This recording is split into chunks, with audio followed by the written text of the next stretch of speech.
Une vie d'action de grâce, jour 2.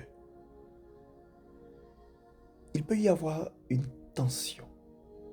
Peut-être il ou elle n'aime pas la personne dont elle dépend ou simplement n'aime pas la situation dans laquelle il ou elle se trouve, mais n'a pas les moyens de se sortir de la situation.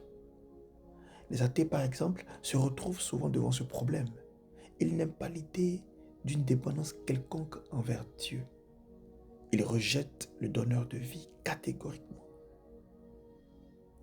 De nombreux travailleurs chrétiens ont une semblable attitude envers la dépendance financière. Ils ont un respect profond pour leurs donateurs, mais n'aiment pas que leur ministère dépende de ces donateurs pour un bon fonctionnement. Parfois, les conjoints, les employés, etc. ressentent également cette tension.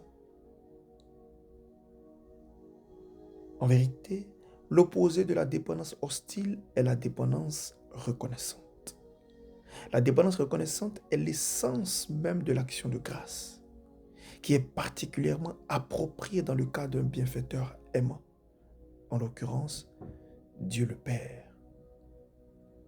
Malheureusement, certains chrétiens essaient parfois de trouver le juste milieu entre la dépendance hostile et la dépendance reconnaissante, convaincus que la non-hostilité envers Dieu est la même chose que la gratitude.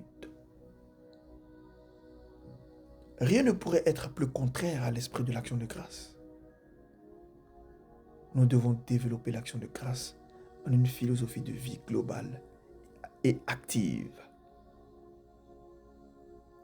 Prenez-en de la graine,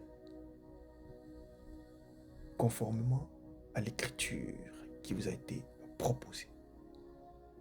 Béni soit Dieu. Restez bien connectés.